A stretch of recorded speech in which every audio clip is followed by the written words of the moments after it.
Good morning, good afternoon, good evening. Whenever you are watching this video, let me welcome you all to our channel Future Endeavors. In the previous class, we have discussed about the instrument that is being used to measure the atmospheric pressure. It's called barometer. I hope you have seen the video. If not, please watch the video because we are today going to discuss another type of barometer which does not use any kind of liquid. As in case of barometer, simple barometer, you have seen that mercury is being used as the barometric fluid, and we have also explained the working principle. If you have not seen the video, please do watch the video once again. It will be helpful for you to understand the concept. Okay, so with that we move on to the next kind of barometer. There is another kind of barometer that we use to measure the atmospheric pressure, and it does not use any kind of liquid, and that kind of barometer is called aneroid barometer. Okay, so what is aneroid barometer? Let us see. We will discuss in detail about its working and its concept. Okay, so as you already know that atmospheric pressure is the pressure exerted by the atmosphere or the air around us. You know, there is a layer of or envelope of air around the earth, and that layer of air exerts a certain kind of pressure on each and every object present on the earth's surface. That pressure is regarded as atmospheric pressure. Now, so today we are going to see how the atmospheric pressure can also be measured using aneroid barometer. First of all, the aneroid barometer does not use any kind of liquid. It is free of any liquid. There is no mercury, no water, nothing. So first thing that you must note is that it's such a barometer that has no liquid inside it. Then how can it measure the atmospheric pressure? Okay, let us see. If you see the construction, if you just draw a brief schematic diagram, what can be seen? There is a box like structure. So let us draw the diagram. There is a box like structure. Okay, like this. There is a box like structure. Fine. Okay, fine. This box like structure is not made of any hard material. It's made up of soft material. Say you have seen the diaphragm over the drum, diaphragm over a tabla, that kind of soft material over which if air exerts pressure, it can be compressed to a certain extent. Now over this box there is a certain arrangement like this. Okay, there is an arrangement like this, that here is a straight rod that is being inserted in this diaphragm. Okay, now what happens? And there is a tooth arrangement over here. Okay, why we are drawing this? You will be understanding the concept when you just complete the figure. Okay, so there is a wheel like this. It is having like this.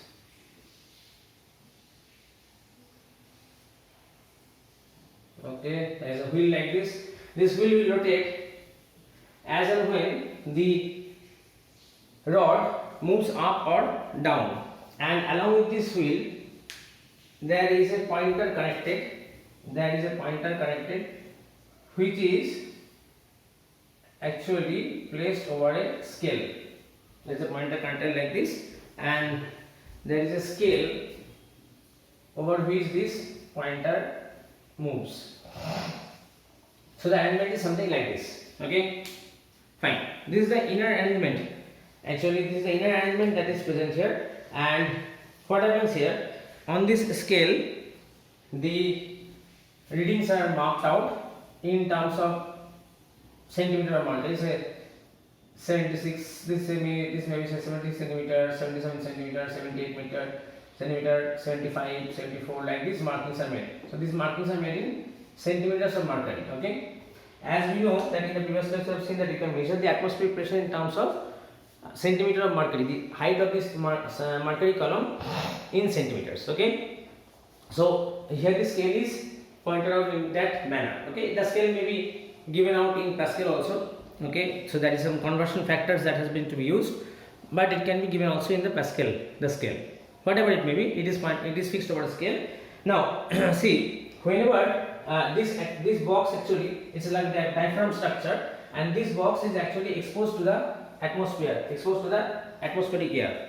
Now whenever atmospheric pressure exerted increases, okay, if the atmospheric pressure exerted increases, then what happens, this box will be compressed, okay, and as the upper surface of the diaphragm gets compressed or it moves down a little bit, this rod, this is the rod, this is a rod that will also go down, isn't it? Now as the rod goes down, this wheel, this tooth wheel will move in the clockwise direction, as you can see the mechanism from the diagram, and the pointer will point out more towards the right.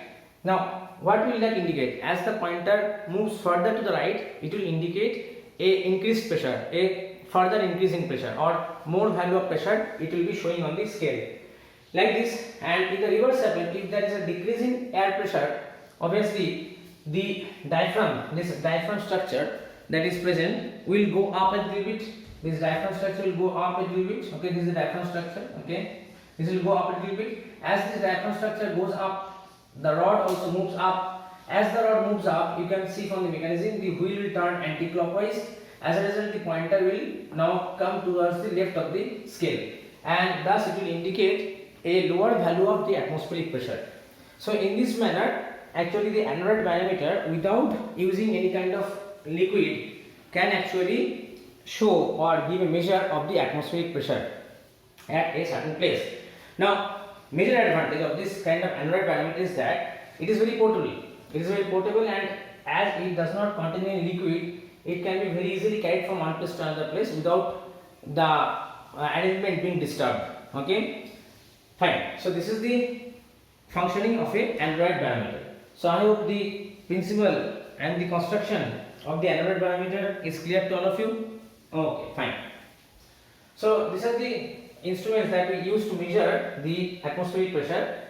We have not discussed the Fortin's barometer, as the Fortin's barometer is almost similar to that of the simple barometer. Its working principle is same, just there is a little bit of difference in the construction. So as we are drawing the diagrams in 2D, it will be not very clear, it will be clumsy. So I have not shown the construction of the Fortin's barometer. We have just directly moved on to the anorak barometer. Okay, I hope it will be easier for to now take the concepts, as you have already learned the principle of the barometer. If you read the Fortin's barometer in your book, it will be, I think, clear to all of you. Okay, so with that, let us move on to how atmospheric pressure can change with the altitude. Okay, with the altitude. Now let us see. See, so make heading change of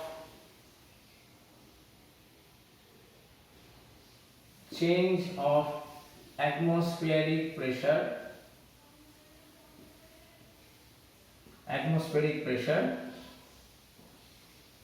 with altitude. Okay, with altitude.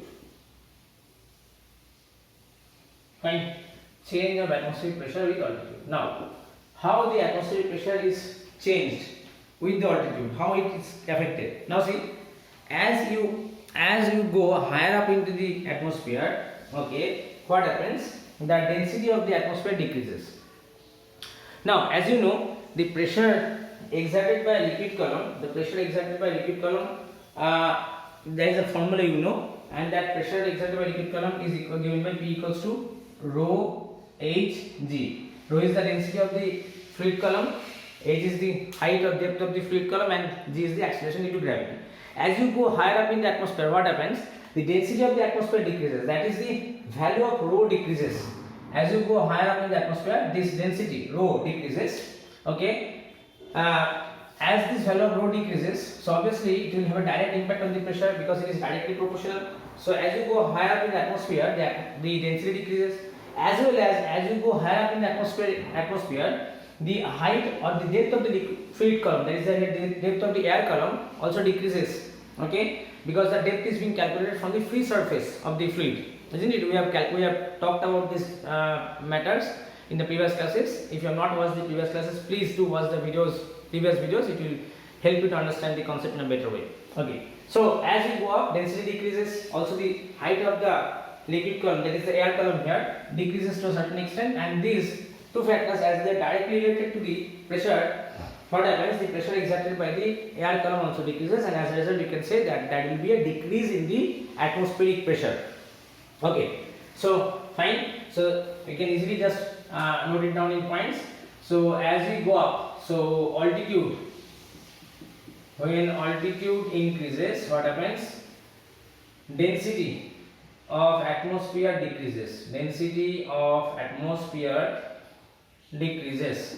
Okay, density of atmosphere decreases. Now as the density of atmosphere decreases, what happens, density of atmosphere decreases means obviously the density decreases. It indicates that the volume also, that the volume remaining same, the mass will decrease, isn't it? And as the mass decreases, obviously the weight of the air column will also decrease, and as a result, if the weight decreases, thrust decreases, and as a result, with the decrease in thrust, the pressure exerted also decrease. Okay, so density decreases. Now for fixed volume of air, okay, volume of air, what happens, mass decreases, okay, and if mass decreases, obviously what will happen, the weight of air column will decrease, weight of air column will decrease, okay. Now as the weight of the air column decreases, what happens, the thrust exerted by a body is directly related to its weight. The more the weight of the body, the more is the weight of the the more is the thrust. So as the weight decreases, then thrust also decreases. As a result, what happens, the pressure decreases. So in this way you can explain that with the increasing altitude, the atmospheric pressure keeps on decreasing. Now have you ever wondered that if we are able to relate this atmospheric pressure with the altitude, you can actually calculate the height or the height at which an aeroplane is flying, isn't it? If there is an Android barometer like device in the aeroplane that is flying at a certain height, certain altitude, and if it shows the pressure, so from the value of the pressure or from the value of the change in the pressure, we can make certain calculations and design such devices which will give the height of the aeroplane at that particular instant. So this kind of devices are called altimeters. Okay, so this kind of devices are called, what they are called, they are called altimeters. Okay, so altimeters, what they do, they actually denote the height or the altitude of the aeroplane that is flying, and that is being functioning depends on the value of the atmospheric pressure. And if you have understood the concept of the Android barometer, then you can easily understand that with the help of Android barometer and certain other devices combined with it, we can determine the altitude of that particular object at that particular time, and those devices are called altimeters. Okay, so in this way you can also determine the height or the altitude of a particular flying object. Fine. So this is the concept of atmospheric pressure, and this is the relation of atmospheric pressure with the altitude. Okay, so I am just raising off. Coming to the last topic, we will be discussing how atmospheric pressure can help to predict the weather. Okay, so weather and atmospheric pressure. So how can you predict the weather with atmospheric pressure? Okay, now see, atmospheric pressure, there are two things.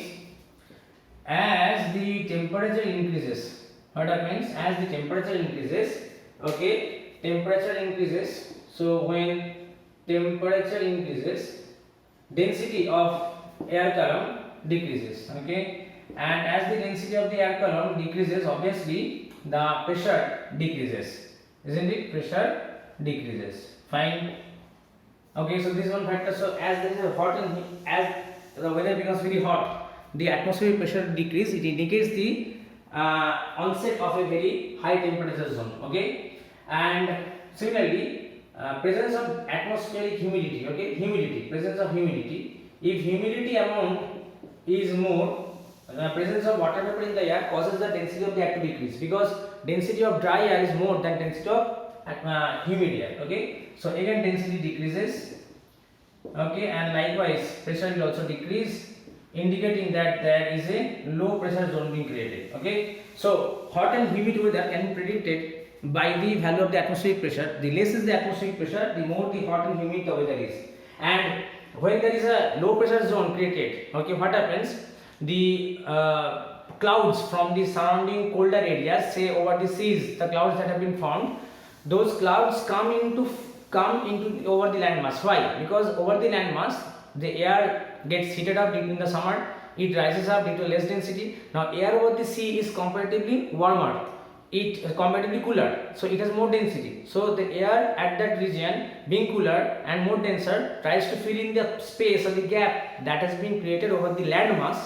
Okay, and when this air comes from the sea to the landmass, over the landmass, it takes the cloud into with it. Okay, and the cloud comes over the landmass and it causes rainfall. So in this way, actually after the summer season, after the heated season, actually what happens? Monsoons comes. Okay, so this is how the rainfalls is happening, and you can understand that with the formation of low pressure zone, we can predict that rainfall is coming. If the atmospheric pressure decreases gradually, that indicates the onset of rainfall that will have gradual impact. It will gradually, that rainfall will be falling gradually, not all at a time. However, if there is a sudden decrease in atmospheric pressure, very sudden decrease in atmospheric pressure, it indicates the onset of a storm. Why? Because when there is suddenly decrease in atmospheric pressure, the air from the colder air from the surroundings will rush into to fill up the empty space, and that will cause a storm. So in this way, actually we can, with the help of the atmospheric pressure or the change in the atmospheric pressure, we can determine the temperature of the weather of a particular place. Okay, so with that we come to the conclusion of this chapter. We will be doing some if time permits us, we will be doing some numerical problems, or else we will be just moving on to the next chapter. Okay, so please do study well. If you have any query, mention it in the comment box. We will be happy to solve the problem. With that, thank you, goodbye.